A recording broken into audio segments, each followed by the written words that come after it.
Dito na naman tayo sa another episode ng ating vlogs, Badong Aratilis po. Pag-uusapan natin ngayon, ito po, tuwan-tuwa po tayo dahil ano tayo rito, biktima tayo ng mga to, no?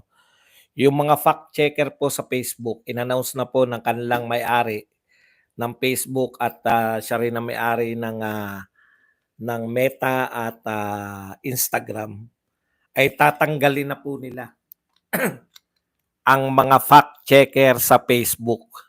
Yan, goodbye na. Magkakaroon na po uli ng kalayaan ng Facebook na matagal na panahon po na mahilig pong mag-fact check, mahilig pong magtanggal ng mga ano natin, posts. Basta basta pro Duterte ang mga pinopost mo, ikaw ay tatanggalin, no? Threaten ka. Walang matino dati sa Facebook eh, no?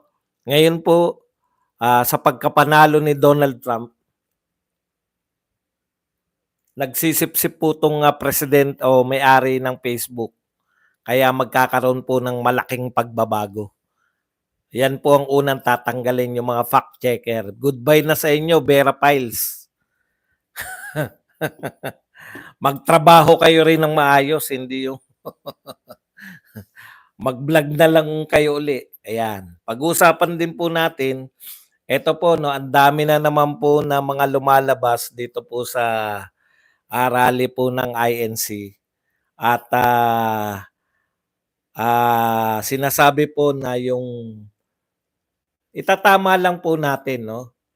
Dadalo po ang maraming DDS hindi dahil kami ay dahil religious o kung ano pa man, no?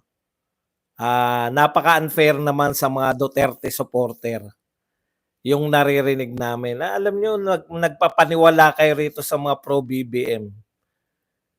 Nung in-announce po yan ng iglesia, hindi sila naniniwala na totoo yan. Kino-question nila, totoo ba yan? Totoo bang magrarally iglesia? Ngayon pong tuloy na, gawa na naman ng intriga. Kami po, no, nagrarally kami, yung mga Duterte supporter, may sarili po kaming rally. Natutuwa po kami na magrarally yung mga iglesia ni Cristo. Hindi po namin kailanman sinabi na yung rally nila na yan ay para pabagsakin si Marcos. Rally nga namin, hindi namin masabi na para pabagsakin si Marcos eh. Yung pang-rally ng iba, no?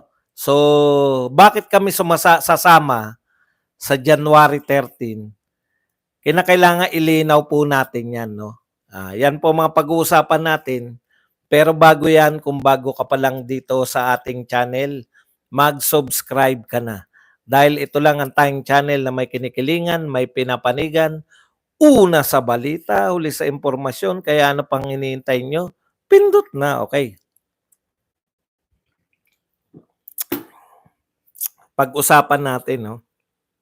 Alam nyo, matagal na panahon na ito pong Facebook. Mas marami po, kung hindi ako nagkakamali, mas maraming gumagamit ng Facebook dito sa Pilipinas kaysa sa iba pa pong mga social media, no? Yan talaga ang numero uno. Kaya lang dumating din po yung time na marami na rin pong mga political vlogger na nag-engage sa Facebook. Ako naranasan ko nga no, nag-150,000 something ako riyan. Mas halos kasing laki na nakita ko sa YouTube yung kinikita ko sa Facebook.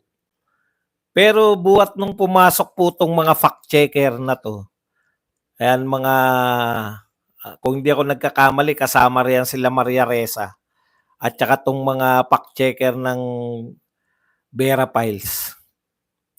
Nawala na po yung laya ng Facebook eh. Lagi po natin nakikita na yung mga, lalo na po yung mga pro Duterte na mga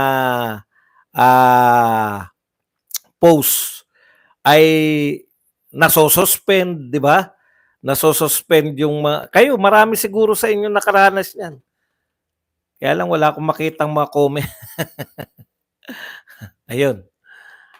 Marami sa inyo nakaranas na 'pag nag-post kayo ng mga pro Duterte, ano, videos or, kahit na ano, pictures, caricature o salitaan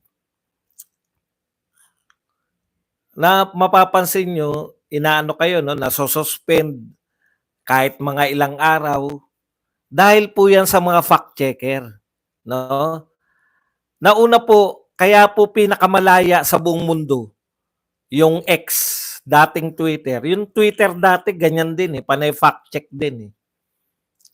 Ang salita diyan sa buong mundo, ang tawag diyan sa mga fact checker niya, mga woke culture. May kakaiba silang utak, 'no, yung mga pro LGBTQ, yung mga 'pag ikaw ay, kumontra diyan sa LGBTQ na 'yan, mga woke culture, 'pag kumontra ka sa mga, yung mga trans women, na mga lalaking meron pang, pag-aari, 'pag kinontra mo yang mga 'yan, putya, puwede kang i-ban, puwede kang, ma-suspend sa Twitter, sa Facebook, et cetera. Samantalang kakontra-kontra naman yung mga pinaggagawa ng mga transgender na 'yan. Dito na lang sa Pilipinas, si Pura Luca, eh. Sinong hindi kokontra diyan? Ang point lang, nawawala yung totoong freedom ng tao dito sa Facebook kasi kasi, dahil diyan sa mga ano na 'yan, sa mga fact checker na 'yan. Ang tanong, sino may sabi na yung pananaw niyo yung tama, 'no? Sino yung may sabi na yung pananaw lang ng pro-LGBTQ ang tama? Paano yung mga anti-LGBTQ? Mali kagad? Mga kalokohan yan, iihi ka. Alam mong may ethics ka, iihi ka sa CR ng mga babae dahil nag-anyong sinabi mo lang na ako, babae ako. O yan po pinakamagandang halimbawa, eh. Yang kultura na yan na kinontra mo, ban ka na, magkakaroon, 'di ba? Yan po. Ngayon unti-unti na po itong mga social media, na nauna na po yung Twitter nung nabili ni Elon Musk. Nauna na yan na, binalik nila, 'no? Alam niyo ang daming tinanggal ni Elon Musk. Ang trabaho pala ng mga tinanggal niya, mga fact checker. Fact checker ng ano sabi ni Elon Musk, "Ano pina-fact check niyo? Paano niyo nalaman na yung pananaw niyo ang tama at itong mga pananaw ng buti sana kung fact lang, eh." Ako na biktima po ako niyan, eh. Ilang beses akong pinak-check niyang Vera Files na 'yan na ang fact check naman nila hindi naman facts, kung hindi mga opinion. Pati opinion, wala pong tama at maling opinion. Tandaan niyo 'yan. Maliban na lang kung yung krimen, opinion mo sa krimen, o yan po.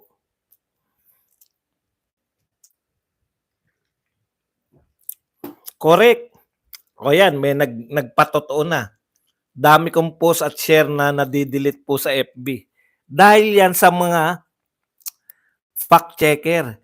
Ang mga fact checker, anti-Duterte.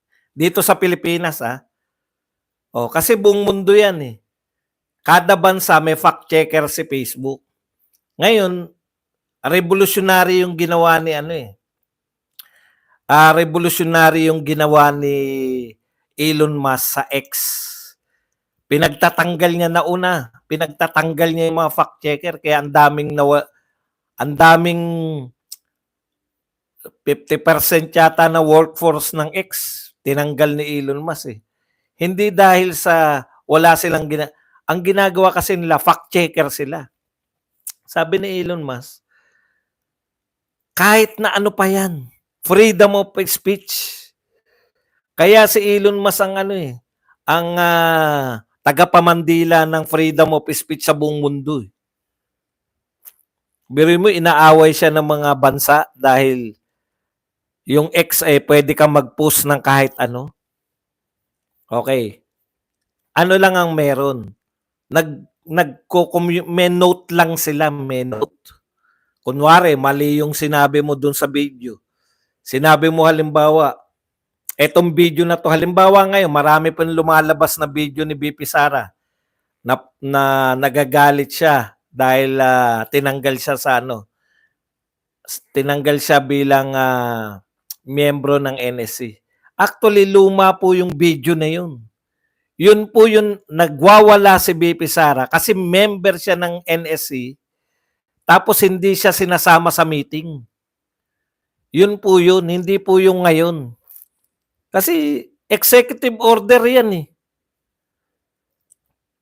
Di ba? Executive order yan na nire-organize. Magagalit tayo. Bakit nyo tinanggal? Alam naman natin yung ano nila eh.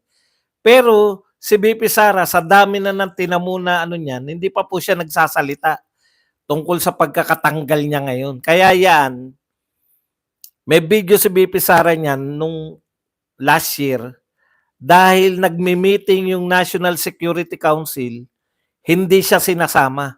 Yan po yung katotohanan dun sa video na yun. Okay. Kaya sa X, dating nilalagyan lang nila pag sa tingin nila mali yung video na ginagamit, lalagyan lang nila yung mga readers mismo, ay yung mga view, kunwari, nakita mo, lalagyan mo lang na note yun. Community note na sasabihin mo, etong video na to ay naganap yan last year pa, before pa siya tanggalin sa NSE. O mukhang babalik po ng ganun, mukhang ganun po yung i-adapt nito ni Mark Zuckerberg ng Facebook. Kasi nawawala po yung freedom of speech eh. Basahin po natin yung sinabi nito ni Mark Zuckerberg. It's time to get back to our roots around free expression. We're replacing fact-checkers with community notes, simplifying our policies and focusing on reducing mistakes. Looking forward to this next chapter. Okay. Ano po yung sinasabi nilang reducing mistakes? Ang daming pagkakamali ng mga fact-checkers. Dito sa Pilipinas, nakakatawa. Finact-check si, ito finact-check po si Juan Ponce Enrile. Tungkol po sa naganap sa martial law. Sabi ni Juan Ponce Enrile, if a fact-check nyo ko, kami nagpatupad ng martial law. Yung sinasabi raw ni Enrile tungkol sa martial law, mali. Tignan nyo kung gaano kagaling yung mga fact-checker natin. Si Enrile kumbaga, nung panahon ni Marcos, siya yung kanang kamay niya sa pagpapatupad ng martial law. Kaya ano man ang sabihin ni Enrile tungkol sa martial law, kumbaga kung ikaw gumagawa ka ng libro, primary source yan. Siya mismo saksi. At hindi lang po siya saksi. Siya mismo yung nag-implement ng martial law. Tapos dito pagdating sa fact-checker natin, mali daw yung mga facts. No? Mali daw yung mga facts nito ni Enrile tungkol sa martial law. Natawa nga si Enrile. Kami na nga yung nagpatupad ng martial law. Kami pa ifa-fact check nyo sa martial law. Ganun po yung utak ng ating mga fact-checker. May sarili silang mundo. Kaya tama yan yung Facebook. Ibalik natin yung freedom, no? Yung malayang pamamahayag. O kasi may agenda sila eh. Sabi nga si Zuckerberg na rin mismo, yung nagsabi na ayan, ipaprioritize nila yung freedom of expression. Kasi napasukan sila ng mga political agenda, may political agenda yung mga kanilang hinire, yung mga sinasabing independent fact-checker ay hindi naman totoong independent. May political agenda yung mga yan. dito sa Pilipinas, ang political agenda nila ay anti-Duterte. Kaya lahat po ng mga post nyo, marami kayong mga post na pro-Duterte, tinatanggal sa Facebook. Pag dumami-dami pa, nasususpend pa yung iba. Babay na kayo. Makakabalik na kami sa Facebook. Kasi ako, hindi na ako nag-ano-gano sa Facebook. Hindi ka i-recommend dahil ano ka pro Duterte ka eh. Kaya sa Facebook ang mga matagumpay, yung mga comedy, yung mga patawa-patawa, di ba? Oh. Kaya nga eh. So lahat po tayo, ako particular, natutuwa ako diyan dahil po diyan daming beses akong pinak-check niyan eh. Mga wala namang katuturan yung mga pinafact-check. Opinion yung pinafact-check niyo eh. Hindi po, tool po yan ng mga politician. O kaya pala. Kaya itong ginagawa po ng salungat to sa nangyayari sa mundo eh. Sa mundo po ngayon, tapos na po yung kinontrol ng mga agenda ng makakaliwa yung mundo. Tanggapin niyo yung mga tanggapin yung mga transgender na yan. Isa po sa mga pangunahing agenda pangunahing ipapatupad ni Donald Trump pag upo niya. Yung women in sports poprotektahan ulit. Saan ka nakakita sa NCAA? Yung swimmer. Nung yun, lumalango yun, dati lalaki yun eh. Sumasali sa lalaki. Ang ranking niya sa lalaki, NCAA lang to yung collegiate lang Yung swimmer na yun, nung lalaki pang sinasalihan niya, ang ranking niya sa buong US, mga 117. 100 plus.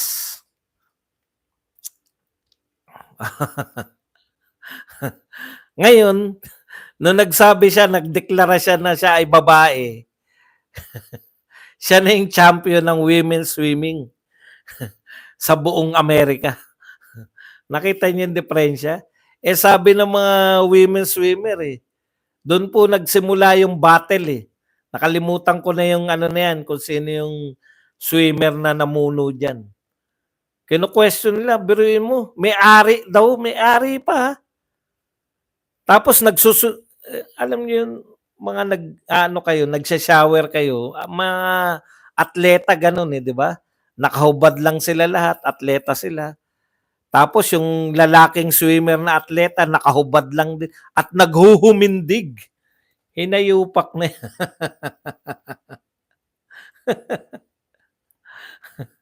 Nawala bigla yung mga feminista, puta. Hindi ba pambababoy sa mga kababaihan yan? Maliligo na nakahubad na naghumindig ang...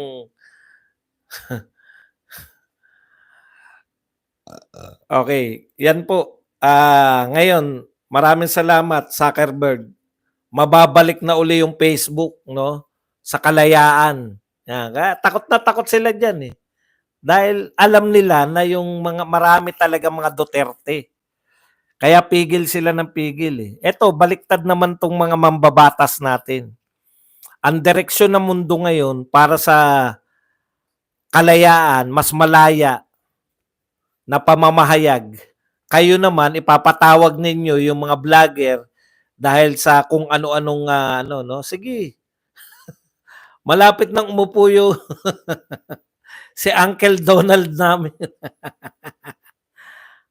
Isa yan sa mga isusumbong namin. No? Tayo naman papunta ng censorship. Dati tayong malaya, no? Papunta naman tayo ng censorship. Sabi nga ng mga nanood ako kay Paras. Kay Paras. Kung may maling mga sinasabi yung mga vlogger, may batas na po tayo. 'Di ba? Cyber libel. Bakit kinakailangan nyo pang imbitahan dyan ipamukha at ipa-contempt. Ay, alam naman namin sa contempt din mauuwi yan, eh. Pero magbabago na po yan lahat, eh. Maisasama po yan sa reklamo namin sa dito na kay Donald Trump sa United Nations na nagkakaroon ng censorship dito sa Pilipinas. Nawawala na yung kalayaan namin magpahayag. Yun po yung pagkakaiba ng gagawin ninyo sa mga pangkaraniwang taong iniimbitahan nyo. Madadaldal kaming mga vlogger. Hindi pa nyo kami iniimbestigahan, nananawagan na kami na tinatanggalan nyo kami ng karapatan to freely express ourselves, na kayo ay papunta sa censorship. Ito pong uupong bagong presidente ng Amerika, ayaw niya ng censorship. Isa sa mga pinahayag niya, yung regulation, masyadong maraming restriction. Ibabalik niya yung Biblia. Bawal na pala sa Amerika pala, bawal lang mga Biblia sa mga eskwelahan, anak ng tinapay. Ganun po sila katindi. Nakaka-open daw yung Biblia sa ibang relihiyon. Ang pinakamalupit to, nakaka-open daw yung Biblia sa mga hindi naniniwala sa Diyos, eh. Anak ng pupa, kung hindi, dito sa Pilipinas, hindi pa naman tayo umaabot sa ganun. Kung hindi ka naniniwala sa Diyos, putya, ikaw pa ma-open, kutungan pa namin.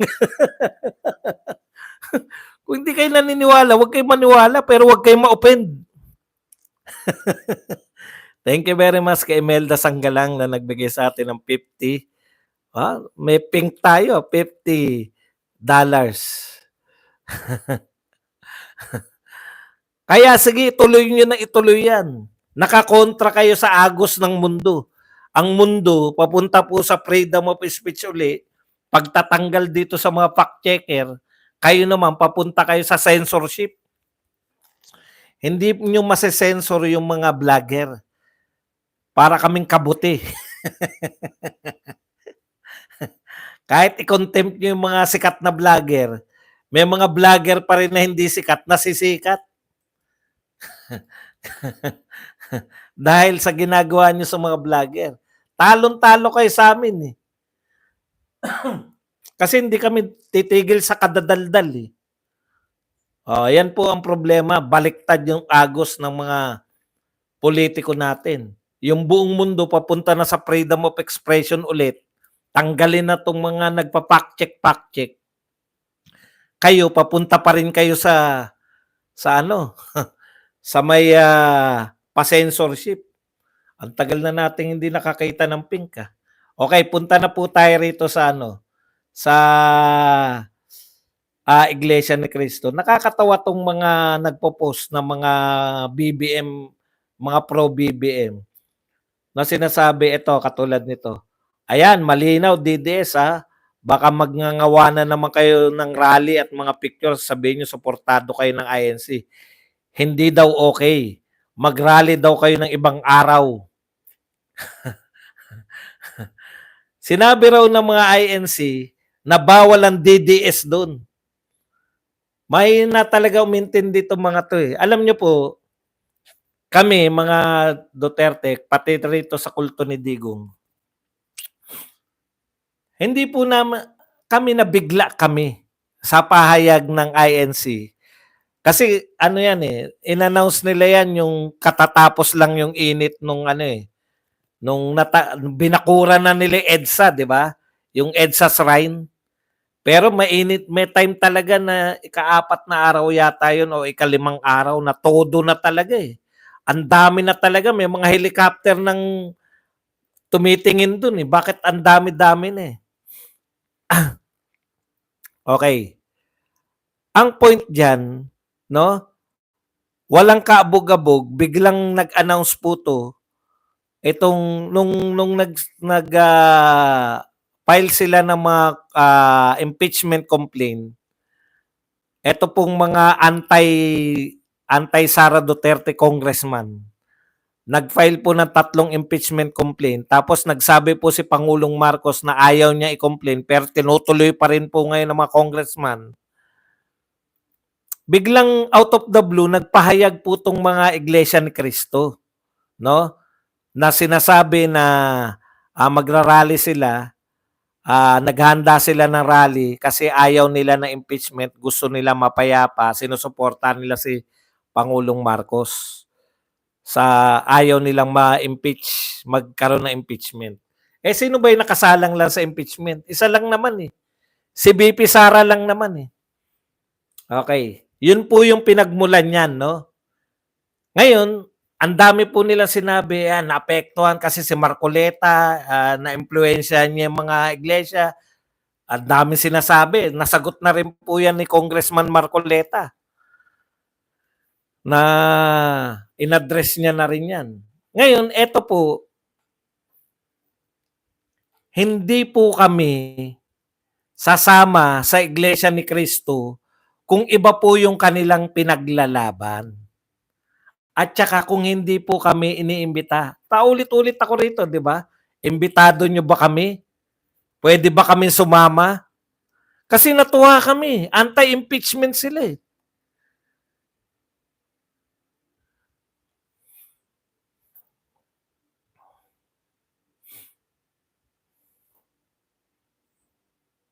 Anti-impeachment yung rally ng iglesia. Alang nga namang malungkot kami. Yun po yun. Ang iglesia ni Cristo po, marami pong pagkilos yan. Dumadagsa sila dyan sa Central dati, tapos ngayon dito sa Philippine Arena, pag may mga pagkilos sila, hindi po kami nagtatangka na sumama. Dahil hindi naman kami iglesia ni Cristo. Naintindihan nyo? Pero ito po, nanawagan sila na pwede kaming sumama at ang pinaglalaban nila anti-impeachment. Bakit nyo minamasama yung pagsama namin? Hindi naman kayo iglesia yata. Sa iglesia naman kami sasama eh. Okay. Pinakinggan ko ulit yung sinasabi nitong dalawang anchor ng saganang totoo, saganang mamamayan. O kung ano man, nakalimutan ko na yung ayaw nila, ito ay para sa kapayapaan. Ayaw nila ng magulo. Tanungin ko po kayo, kailan po naging magulo yung rally ng mga Duterte? Buhat po nung nagkaroon po ng mga rally yung mga Duterte supporter. Mapa Circle, di ba? Mapa dito sa Liwasang Bonifacio, sa EDSA Shrine, dyan sa may veterans. Meron po bang magulo?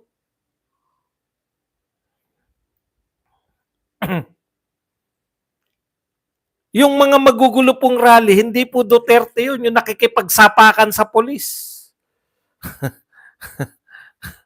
Mga tropa ni Franz Castro yun. Kaya kung may sinasabi na manggugulo, hindi po kami yun. Tinitiyak ko sa inyo na hindi po kami. Wala pa po, buhat po na nagkaroon ng rally ang mga Duterte, wala pa po. Sangkatutak na, ang natinang ko, sangkatutak na may isog rally, malalaki. Wala pong magugulo. Tapos biglang-bigla, sasabihin ninyo na magugulo yung Iglesia ni Cristo rally dahil yung rally nga namin hindi na nagulo. Mapayapa po lagi lahat ng rally ng mga Duterte supporters. Hindi po kami, wala pa pong instance na nagkagulo. Wala pa po kayo nababalitan. Kung merong kaguluhan yan, di binalita na ng mga Marcos supporters yan. Saganang mamamayan. Ang dami-dami na namin sa EDSA eh. Nagkaroon lang ng mga kantsawan dahil pinalayas namin yung mga GMA7 eh.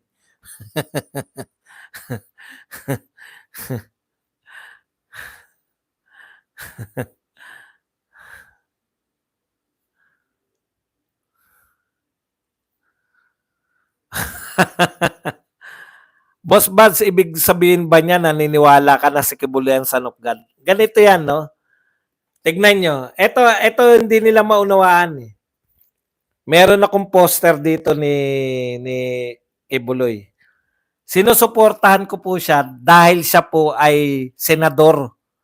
Tumatakbong senador under Duterte. Hindi po dahil sa ako ay umanib sa kanila. Katulad ng Iglesia ni Cristo, sinusuportahan po namin sila dahil sila ay ayaw nila sa impeachment. Pero ibig ba sabihin, pag sumuporta ako sa Iglesia ni Cristo, member na ako ng Iglesia ni Cristo? Hindi ko po alam kung anong mga aral ng Kingdom of Jesus Christ, KOJC. Hindi ko rin po alam kung ano mga aral na Iglesia ni Cristo. Yung mga alam ko lang po, yung hindi pagkain ng dinuguan. Ilocano po ako eh. Masarap po sa amin yung dinuguan. So hindi po ibig sabihin na susuporta ka sa rally. Iba po yung sumusuporta ka lang. Iba. Ang religious na paniniwala, iba po sa sinusuporta. Hindi naman po ako pumunta ron para magpa-convert ng Iglesia ni Cristo. Pupunta ako sa January 13 dahil una, anti-impeachment yung kanilang rally. Ikalawa, ang kanila pong rally ay mapayapa. Hindi wala. Baliktad. Una, anti-impeachment. Ikalawa, nag-imbita sila eh. Kung sinabi nila na exclusive lang po to para sa Iglesia ni Cristo, bakit naman tayo sasama dun? Exclusive nga yun. Sa tingin nyo ba, first time tong lumabas ng Iglesia ni Cristo na marami sila? Ang dami pong mga pagkilos pag may mga anibersaryo po sila. Sasama ka ba ron kung hindi ka na maimbitado?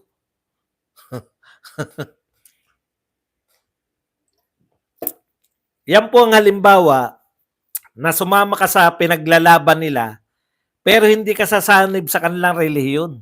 Kaya kung ang tanong nyo, kung son of God ba si Pastor Kibuloy, ang layo naman nung sinuportahan mo siya bilang senador. Si Marcoleta, Iglesia ni Cristo, sinusuportahan ko rin bilang senador. Si Bongo at saka si Bato de la Rosa, hindi ko alam ang relihiyon. Alam niyo yun, hindi po religious yung pagsuporta sa kanila. Ang pagsuporta ko sa kanila ay dahil sila ay inendorso ni Tatay Digong. Sa tingin nyo ba kung hindi yan inendorso, susuportahan ko yan? Yun po yun. Nagkataon lang, kaya siya lang meron pa dyan. Hindi pa tayo nakakahingi ng mga poster ng iba. Pag may poster na ng iba, meron na rin dyan. Pero yan, malinaw si fake pala to. Welcome, fake pala ako eh. Tanggalin na kita, bukas ka na uli.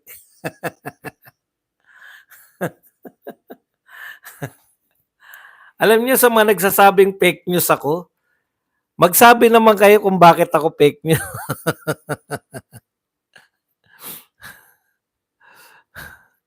Kaya nga, yun yung point ko eh. Regardless of their religion, hindi mo sila sinusuportahan dahil sa kanilang relihiyon. Sinusuportahan ko sila dahil sa sa endorsement ni Tatay Digong. Okay? Boss Buds, FTY po. Change venue na po tayo sa INC Rally. May Quirino Grandstand na po ulit.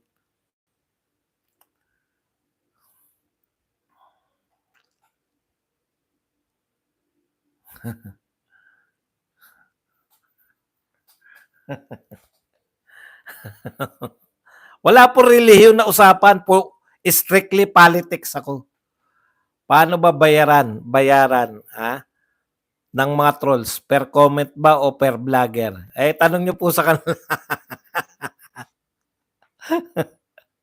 Okay. Announcement.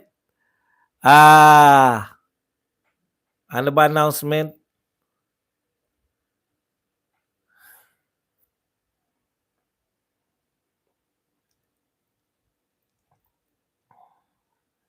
Yun na, iko-confirm pa po natin kung saan talaga ang venue. Makikita naman natin yan mamaya. Magko-confirm. Okay. Nag-react po si ano no sa kanya daw. Tama nga no. Ang sabi ni ang bintang pala kay Daryl Yap, yung kanyang paglalabas. Excuse me po. Yung kanyang paglalabas ng pelikula na The Rape of Pepsi Paloma ay para daw diversion, no?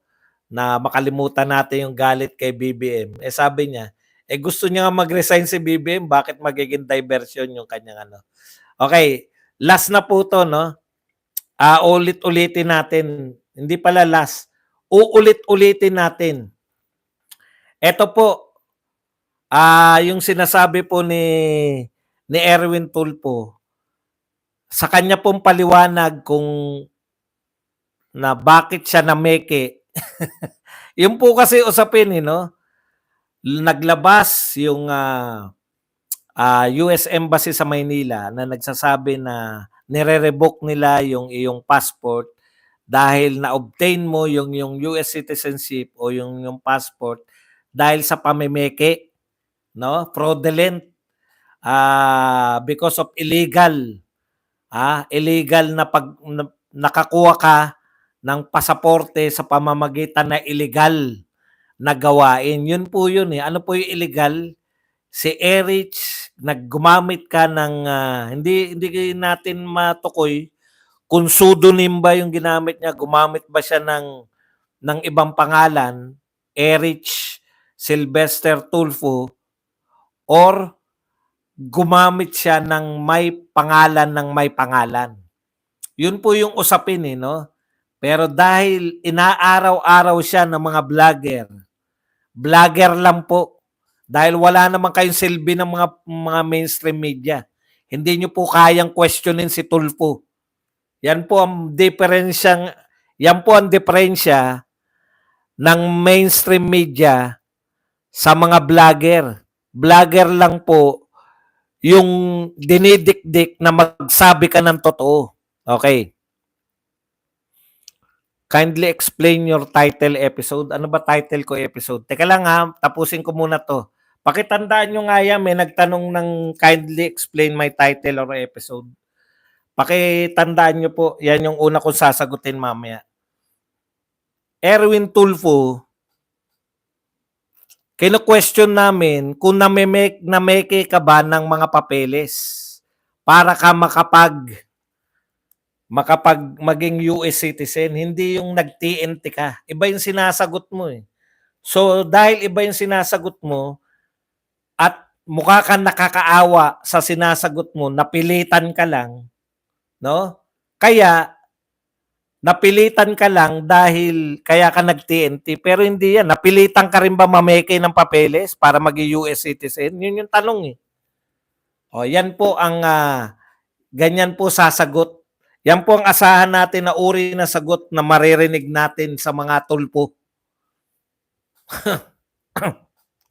Tinatanong mo na simpleng bagay, sasagutin ka ng maligoy, kukunin ka sa emosyon. Pag okay pa rin yan sa inyo na senador, talagang papunta po sa impyerno tong bayan natin. Di ba? Yun lang yun eh.